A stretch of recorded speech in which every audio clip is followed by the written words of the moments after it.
Praise the Lord. हम खुदावंद का शुक्र अदा करते हैं जैसे कि हम स्टडी कर रहे हैं मज़ामीर की ज़बूर 36 ते पहले एक वर्स जड़ी है ना वो वे शरीर की बदी से मेरे दिल में ख्याल आता है कि खुदा का खौफ उसके पेश नज़र नहीं। तुसी इंग्लिश पढ़ो। Transgression speaks to the wicked, deep in his heart, there is no fear of God before his eyes. जेड़ा खास इस्ते वर्ड है ना fear of God, Fear of God. खुदा का खौफ। फियर ऑफ गॉड के बारे में बाइबल में verse after verse fear of God, fear of God, fear of God, fear of इन्हीं के वर्सेस ने बेशुमार खुदावंद का खौफ दनाई का शुरू है। जो खुदावंद से डरता है उसके बारे में ब्लेसिंग है। खुदावंद से अभी हमने लास्ट वीक ही किया था साम 34 पीछे जाए उसका वर्स 7 पढ़े जरा। The angel of the Lord encamps around those who fear him क्या and बात। rescues them. ਜਿਹੜੇ ਡਰਨ ਵਾਲੇ ਨੇ ਡਰਨ ਵਾਲਿਆਂ ਦੇ ਚਾਰੋਂ ਤਰਫ ਉਹਦਾ ਫਰਿਸ਼ਤਾ ਹਰ ਵਕਤ ਖੈਮਾਜ਼ਨ ਯਾਨੀ ਕਿ ਸਰਾਊਂਡ ਕਰਕੇ ਰੱਖਦਾ ਹੈ। ਉਹਨਾਂ ਨੂੰ ਹਰ ਬਲਾ ਤੋਂ ਬਚਾਉਂਦਾ। ਸਾਨੂੰ ਪਤਾ ਵੀ ਨਹੀਂ ਜਿਹੜੇ ਖੁਦਾ ਦੇ ਖੌਫ ਚ ਰਹਿੰਦੇ ਦੋਸ ਫੀਅਰ ਦ ਲੋਰਡ ਤੁਹਾਨੂੰ ਪਤਾ ਵੀ ਨਹੀਂ ਕਿ ਕਿਸ ਵਕਤ ਰੋਡ ਤੇ ਘਰ 'ਚ ਇੱਧਰ ਉੱਧਰ ਜਿੱਥੇ ਜਾਂਦੇ ਹੋ ਉਹ ਤੁਹਾਨੂੰ ਖੁਦਾ ਨੇ ਕਿਵੇਂ ਉਹਦੇ ਫਰਿਸ਼ਤਿਆਂ ਨੇ ਸਰਾਊਂਡ ਕੀਤਾ ਹੈ। ਔਰ ਮੈਂ ਉਹਦੀਆਂ ਮਿਸਾਲਾਂ ਦਿੱਤੀਆਂ ਹਨ, ਚੰਦ ਐਗਜ਼ਾਮਪਲ ਦਿੱਤੀਆਂ ਹਨ। ਅਯੂਬ ਦੀ ਤੁਸੀਂ ਹੁਣੇ ਗੱਲ ਕੀਤੀ ਸੀ। ਅਯੂਬ ਨੂੰ ਅਬਲੀਸ ਨੇ ਸ਼ੈਤਾਨ ਨੇ ਕੀ ਜਾ ਕੇ ਖੁਦਾ ਨੂੰ ਕਿਹਾ ਸੀ ਉਹਦੇ ਜਿਹੜੇ ਇਰਦ ਗਿਰਦ ਤੂੰ ਇੱਕ ਬਾੜ ਲਗਾਈ ਹੈ ਨਾ ਜਿਹੜੀ ਉਹਨੂੰ ਹਟਾ ਪਹਿਲੇ ਤੇ ਫਿਰ ਮੈਂ ਦੇਖਣਾ। ਇਹ ਚੀਜ਼ਾਂ ਨੇ ਉਹਨੇ ਆਪਣੇ ਲੋਕਾਂ ਦੇ ਇਰਦ ਗਿਰਦ ਲਾਈਆਂ ਜਿਹੜੀਆਂ ਅਣਦੇਖੀਆਂ ਨੇ, ਆਮ ਇਨਸਾਨ ਨਹੀਂ ਦੇਖ ਸਕਦਾ। ਕਿਸ ਤਰ੍ਹਾਂ ਤੁਸੀਂ ਰੋਡ ਤੇ ਵੀ ਜਾ ਰਹੇ ਹੋ, ਤੁਸੀਂ ਡਰਾਈਵ ਕਰ ਰਹੇ ਹੋ, ਤੁਸੀਂ ਸਟੋਰ 'ਚ ਹੋ, ਤੁਸੀਂ ਕਿਤੇ ਤੁਹਾਡੇ ਹਲੇ ਕਿਹੜੀ ਚੀਜ਼ ਤੁਹਾਡੇ ਤੇ ਅਟੈਕ ਕਰਨਾ ਚਾਹੁੰਦੀ ਲੇਕਿਨ ਤੁਸੀਂ ਪੀਸਫੁਲੀ ਆਪਣੇ ਜਾ ਰਹੇ क्योंकि you have the fear of God in your heart. बड़ी जगह पे खुदा ने जब मिस्र से निकल के तो इसराइली बियाबान में विल्डरनेस में थे तो मुआब के इलाके में आए तो वहाँ का बादशाह बलक वो बिलाम को बुला लाया। वो कहता है इन पे लानत कर, इन पे कर्स कर। उन्हें क्या कि मैं क्यों, खुदा इनमें बदल नहीं पाता, उसने इसको सराउंड कर रखा है, मैं इसको छेड़ नहीं सकता। क्योंकि जो इंसान नूं असीं हर्ट करने ये खुदा दे हथ दी बनाया एक शाहकार है, एक ऐसी चीज़ जी जिहदे वास्ते खुदा ने सारिया चीज़ां बना के तो जो इंसान बनाने लग गया तो खुदा ने ये नहीं कहा हो जा सारिया चीज़ों तो खुदा उसने कहार हो गया, लेकिन इंसान बनाने लग्या ने अपने हाथ यूज किया। ठीक है तुसी वो अकाउंट्स पढ़ो ना क्रिएशन दे, मैं उन्हें इस तरह पैराफ्रेज करना होना खुदा के ठहर जो भी हूँ सारिया चीज़ां तो उन्हें बनाइया हो जा हो जा हो जा हो जा, लाइट भी बन जा, मच्छियाँ समान जमीन पौधे सब कुछ तो जो इंसान है खुदा के ठहर जा।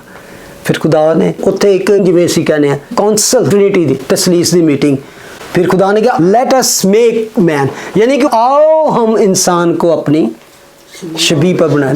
वहाँ भी हमें नज़र आती है कि किस तरह खुदा इंसान को एक ऐसा शाहकार बनाने को है जिसको सही तरह पेश किया गया साम 139 में। अगर उसकी खूबसूरती देखें ना कि जब इंसान को खुदा ने क्रिएट किया तो कि माँ के पेट के अंदर तो वो क्या उसकी खूबसूरती बयान करता है। दाऊद कहता है I have been fearfully and wonderfully made excellent। Urdu जाता है जीबो गरीब कहता है fearfully and wonderfully, एक वर्जन लिखा है skilledfully।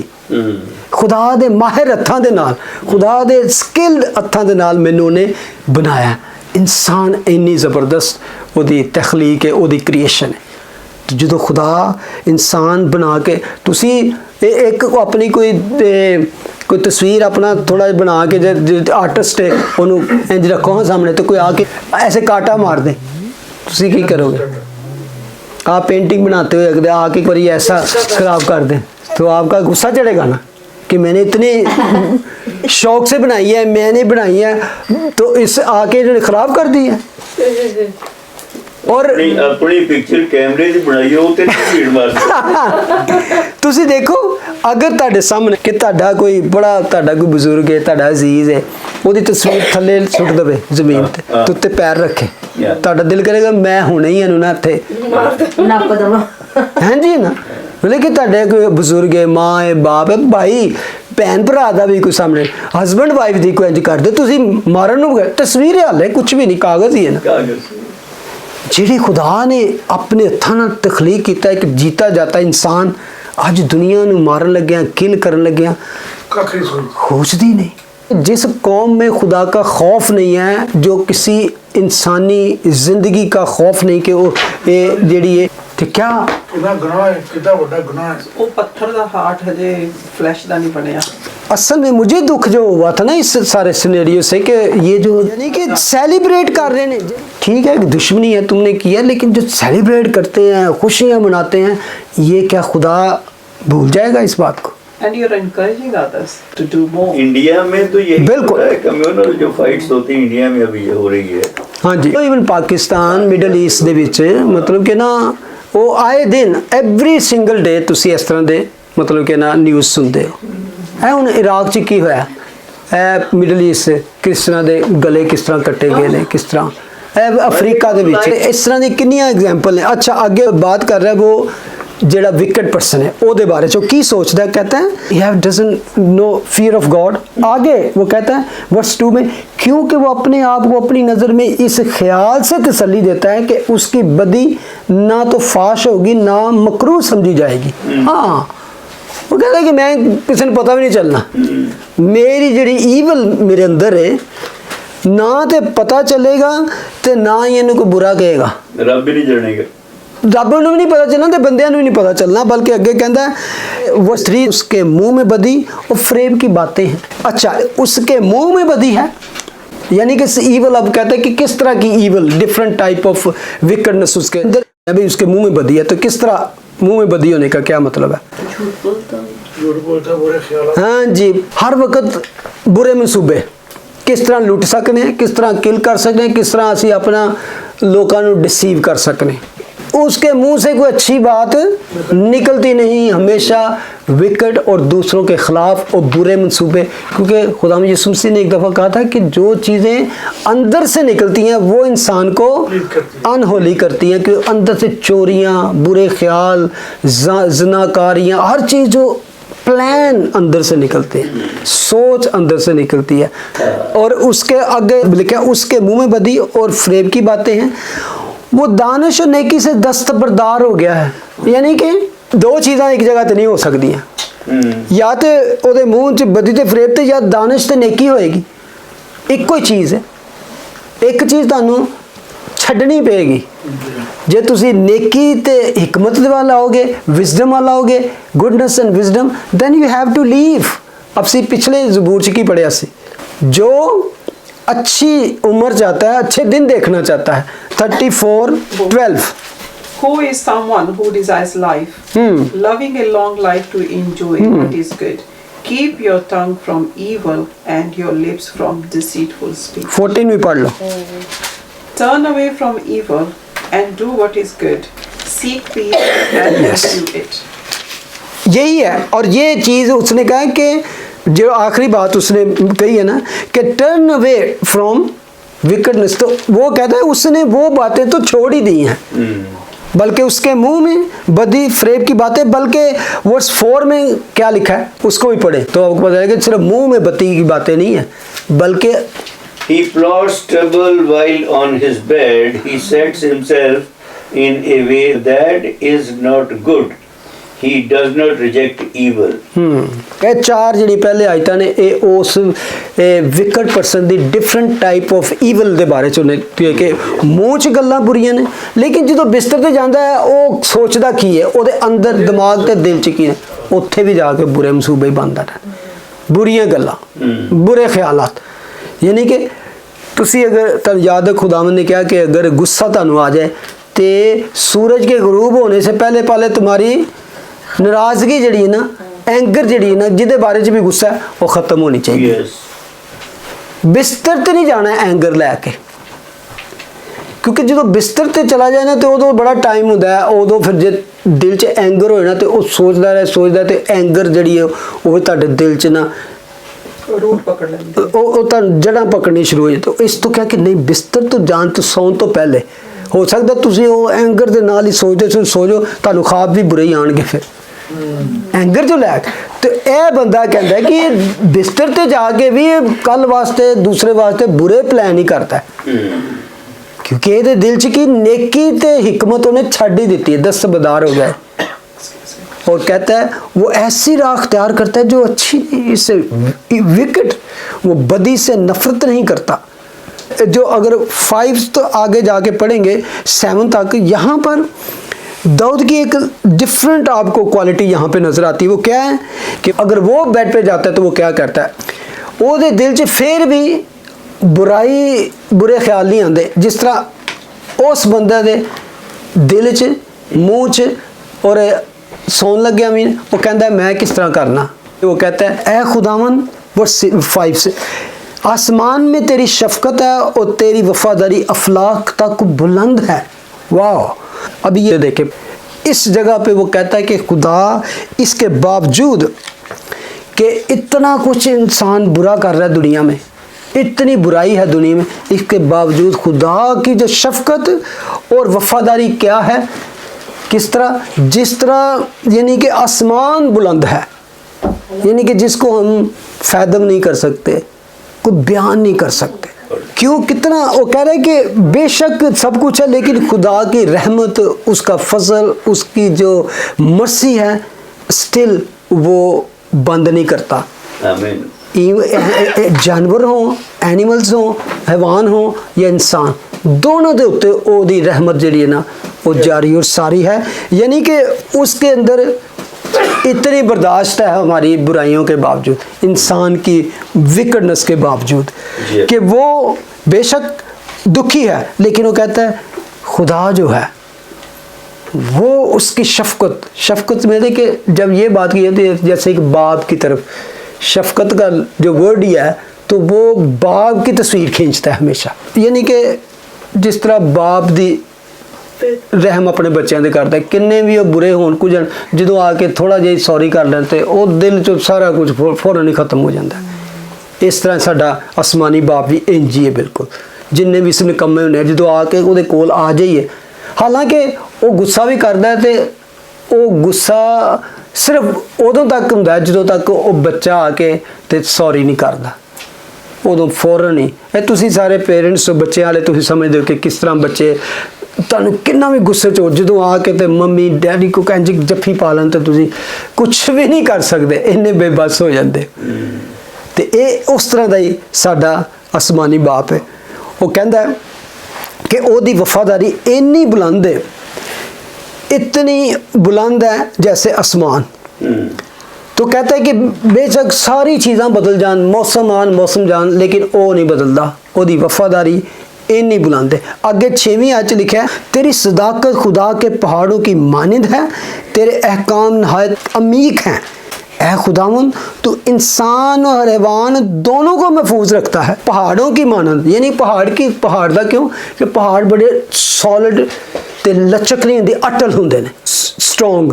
तो वो कहता है ओदी सदाकत खुदा दी पहाड़ों की मानंद है और ओदे अहकाम इन्ने गहरे ने और इन्ने के आम इंसान जरा ना उन्हें समझ नहीं सकता। यानी कि इंसान की महदूद एक छोटी सोच है, एक लिमिट तक ही वो जा सकता है, लेकिन खुदा इन्ना गहरा है कि उन्होंने आम बंदा नहीं समझ। अगे ए खुदावन तू इंसान और हैवान दोनों को महफूज रखता है। उन्हें तो ए आम एक जरनल गल की इंसान ते हैवान दे उत्ते जानवर ते, लेकिन अगे वो कहते जेडे खास ओदी रहमत है, जी खास उसकी मर्सी है वो के देते हुए। वर्स 7 ए खुदा तेरी शफकत क्या ही बेशकीमत है, बनी आदम तेरे बाजुओं के साया में पनाह लेते हैं। ठीक है, ये तो है मैन काइंड, इसमें आगे सारे, इसमें अभी कोई बात नहीं की गई कि जो उस पर मान लाते हैं जो नहीं। उसमें है कि तेरी इंसान के उत्ते जी शफकत है ओदी कीमत कोई नहीं, क्योंकि आम तौर पे हमें कलाम में लिखा है कि मेहनती की नींद मीठी है। लिखा है ना कि जो मेहनत करता है उसकी नींद मीठी है। उसमें कहीं नहीं लिखा है क्रिश्चियन की नींद मीठी है या मुस्लिम की या गैर की, क्योंकि ये एक यूनिवर्सल ट्रुथ है।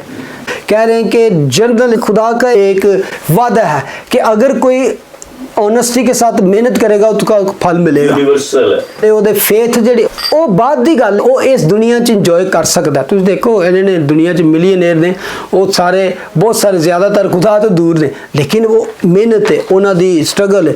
ਲੇਕਿਨ ਇਹ ਉਹਨਾਂ ਦੀ ਜਿਹੜੀ ਮਿਹਨਤ ਉਹ ਦੁਨੀਆ ਤੱਕ ਹੀ ਹੈ, ਉਹ ਜਦੋਂ ਦੁਨੀਆ ਖਤਮ ਹੋ ਗਈ ਉਹ ਵੀ ਖਤਮ ਉਹਨਾਂ ਦੀ। ਲੇਕਿਨ ਜਿਹੜੇ खुदा ਦੇ ਲੋਕ ਨੇ ਉਹਨਾਂ ਵਾਸਤੇ अब आओ ਇਹ ਨੇ कि जर्नल अब 8 से लेकर 10 तक जो है ये है ख़ास स्पेशल जो उसकी रहमत है वो किन के लिए। और मैं इसको जब पढ़ रहा था मेरा दिल है कि मैं इसको किस तरह, इसको मैं रिवर्स ऑर्डर में अगर देखूं, 10 को पहले फिर 9 फिर 8, यू विल रियली उसकी रिचनेस को आपको थोड़ा पता चलेगा। तो 10वीं आयत में लिखा है वर्स 10 में, तेरे पहचानने वालों पर तेरी शफकत दायमी हो और रास दिलों पर तेरी सदाकत। देखें 7 में हमने पढ़ा था कि जो तेरे बाजुओं के साया में पनाह लेते हैं। आपको कुछ ज़बूर याद आता है इससे कोई? तेरे बाजुओं के साया में पनाह लेते, हाँ जी, खुदा दे पर्दे हेठां जो कोई इंसान रहंदा है। और उसको आप आगे देख लें क्या कि जो उसकी पनाह में हैं, जो उसके अंडर हैं, जो उसके असार में हैं, जैसे पहले क्या उसके जहाँ, तो ये कहते हैं पहचानने में। अगर आप चैप्टर 34 फिर आए ज़रा 34 वर्स 9 कहता है कि खुदावंद से डरो उसके मुकद्दसों, क्योंकि जो उससे डरते हैं उनको कुछ कमी ना होगी। They will lack nothing. बल्कि आगे लिखा है बब्बर के बच्चे तो हाजतमंद और भूखे होते हैं, पर खुदावंद के तालब किसी नेमत के मुताज ना हो। Lack nothing. इसको जब हम पढ़ते हैं तो पता चलता है कि जो उसके हैं, यहाँ पे लेकिन जो उसको पहचानते हैं, यानी कि जो उसको जानने वाले, जो उसके फॉलोअर हैं, जो जानते हैं कि he is only true living God, ये उनके लिए ख़ास उसने उसकी बरकतें, उसकी रहमत उसके पास है। तो ये है जो उसके अपने लोग हैं। और वो सिर्फ ये नहीं करता कि उन पर ये शफकत थोड़ी देर के लिए, बल्कि लिखा दायमी, दायमी में फॉरएवर, फॉरएवर है ये उसकी शफकत। और रास दिलों पर तेरी सदाकत। अगर वर्स 9 में चले जाएं आप, अब इसी को फॉलो करते हो कि जो उसके अपने हैं उसको क्यों उसके ऊपर उनकी शफकत दायमी होगी, कि हमेशा तक क्यों होगी? क्योंकि ज़िंदगी का चश्मा तेरे पास है, सोर्स ऑफ लाइफ, मंबा जिसको कहते हैं, सोर्स ऑफ लाइफ। और आगे अगली आयत और क्लियर कर दे, अगली बात करती है तेरे नूर की बदौलत हम रोशनी देखेंगे। तो नूर कौन है? दुनिया का नूर कौन है? Yes, the light of the world. जब वो कहता है ना कि क्योंकि ज़िंदगी का चश्मा तेरे पास है, और चश्मा देख लें और उसको कमी ना होगी, तो हमें ये बार बार मेरे ज़हन में आ रहा था साम 23, और राहत के चश्मे, हरी हरी चरागाहें, वो मुझे हरी हरी चरागाहों में लाता है, ग्रीन पैस्चर, स्टिल वाटर्स, ये सारा कुछ कहता है। ये सारी तस्कीन जो आपकी ज़िंदगी में जो पीस है वो सारा कुछ कहता है उसके पास है। और रोशनी में कहते हैं कि जब तक हम यीशु को नहीं जानते, all is living in darkness. जब यीशु को जानते हैं तो सही हमारी आंखें खुलती हैं। किसकी? हमारी रूह की आंखें, हमारी आत्मा की आंखें खुलती हैं कि हमें लाइट नज़र आती है। तो कहता है क्योंकि ज़िंदगी का चश्मा तेरे पास है, तेरे नूर की बदौलत हम रोशनी देखेंगे। खुदा ने कहा I am the way, the truth and life. राह, हक और ज़िंदगी मैं हूँ। कामल हिकमत, कामल खुशी, कामल इरफान जो है उसकी रोशनी में है। बल्कि करंथियंस में जाके हम पढ़ते हैं वो नूर जो मसीह के चेहरा से जलवागर होता है, जो इवन हिब्रू के ख़त में पहले आयत में लिखा है कि वो जो उसके जलाल का परताव है, मैनिफेस्टेशन ऑफ गॉड, उसके चेहरा से, वो नूर जो मसीह के चेहरा से जलवागर होता है, क्योंकि he is always face to face God. तो उसके चेहरा से वो रोशनी निकलती है, लाइट ऑफ द वर्ल्ड, उसकी ज़ात से है। हाँ बिल्कुल। वर्स 8, वो तेरे घर की नेमतों से क्या खूब आसूदा होंगे, तू उनको अपनी खुशनुदी के दरिया में से पिलाएगा। क्या बात है, यानी कि पहले मैंने इसी से शुरू किया है कि जो तुझे पहचानते हैं, जो तेरे हैं, जो तेरे अपने हैं। डिट्रोनमी 29 में लिखा है कि secret belong to God. Yes. ठीक है, गैब का मालिक तो खुदावंद हमारा खुदा ही है, लेकिन जो चीज़ें रिवील की गई हैं, secret belong to God, but there are something is been revealed. लेकिन किसके लिए? Those are his family member, उनके लिए, बल्कि उनकी औलाद के लिए लिखा है। वहाँ पे अगर लिखें जाके 29 में कहता है उनके लिए, बल्कि उनकी औलाद के लिए, आने वाली नस्ल के लिए भी खुदा ने वो सीक्रेट, बल्कि यिर्मयाह में जाके हम पढ़ते हैं, कहता है तू मुझे पुकार तो मैं तुझे जवाब दूंगा और तुझे पे वो भेद, वो सीक्रेट बताऊंगा जो कोई नहीं जानता। तो ये सीक्रेट, ये सारी खुशियाँ उनके लिए हैं जो उसके अपने हैं, जो उसके नाम से कहलाते हैं, जो कहते हैं कि I am his follower, he is my God, he is my saviour, he is my father, that is all blessing. वो क्या कहता है, बड़ी, यानी कि इसमें वो एंड ही कर देता है कि वो तेरे घर की नेमतों से किस तरह आसूदा होंगे, खूब आसूदा होंगे। Yeah. जिन्होंने ढिड भर के, अबंडेंस, तुसी यही पढ़े ना, abundance, oh they are abundantly satisfied with the fullness of your house. जब हाउस की बात आती है तो ये बात है कि ये हमारी इटर्निटी की बात की है। Yeah. हमारा एंड कहाँ होगा? उसके घर में। दाऊद कहता है ना कि मैं खुदावंद के घर में हमेशा तक सुकूनत करूंगा, I will dwell in the house of Lord forever. Psalm 23 के एंड में कि ये दुनिया की ब्लेसिंग ही नहीं है। वो कहते हैं यहाँ से जब तुम्हारा रुखसत हो जाओगे, टाइम खत्म, तो क्या होगा? वो तेरे घर की नेमतों से, अबंडेंस ऑफ योर हाउस, खूब आसूदा होंगे और तू उनको अपनी खुशनुदी के दरिया में से पिलाएगा। अब दरिया में से कितना पी सकता है? कहता है उसके घर में दरिया है, आपकी खुशियों के दरिया, आपकी तसल्ली के दरिया, तो वहाँ से वो पिलाएगा कि उसको तो इतना दिया जाएगा, इतना मुहैया किया जाएगा, यानी कि उसकी all needs will be fulfilled, all उसकी डिज़ायर विल बी सेटिस्फाई, और उसको इतना दिया गया, they will have no place to contain. ठीक है, जिमें कहते हैं यहोवा यरी मुहैया करने लगा, प्रोवाइडर, जो कुछ एक रोशन रूह चाहती है, इज ऑल हैव। ठीक है, Yes. ओके, अब आ जाए, ये तो एक रास्तबाज, एक राशियस बंदे की दुआ है।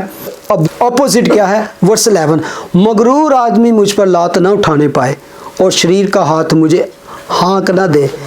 बद करदार वहाँ गिरे पड़े हैं, वो गिरा दिए गए हैं और फिर ना उठ सकेंगे।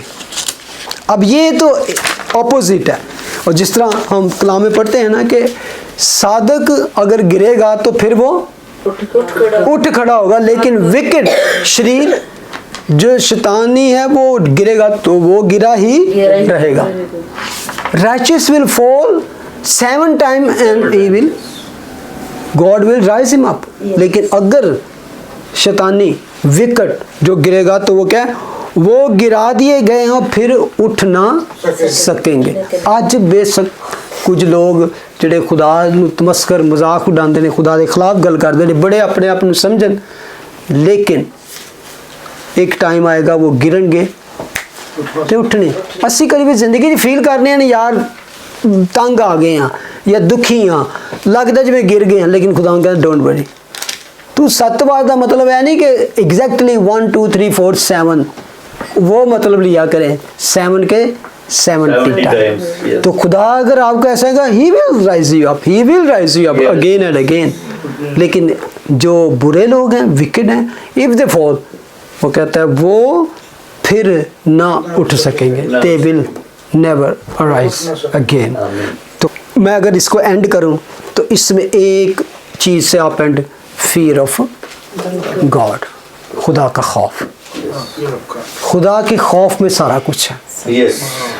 The fear who fear the Lord, he will lack nothing अभी सिस्टर ने वो पढ़ी थी ना 34/7, उसको अपनी मेमोरीज में रख ले। 34/7, खुदावन से डरने वालों के चारों तरफ उसका फरिश्ता खैमाजन होता है। ये खैमाजन की बात आती है जिन्हें अपने उत्ते खैमे गढ़ ले ने, वो जान नहीं लागा किते ਉਹਨੇ ਤੁਹਾਡੇ इर्द गिर्द पक्का दीवार पर रख ली, कोई नहीं आके ਤੁਹਾਨੂੰ छेड़न लगा। तो बस ये फियर ऑफ गॉड। तो फियर ऑफ गॉड के बारे में, fear of God the beginning of the wisdom. तो सब कुछ ऐसा है। आए हम दुआ करें और खुदावंद से शुक्र अदा करें कि वो हमें इस फियर में रहने का फजल अता करें। आमीन।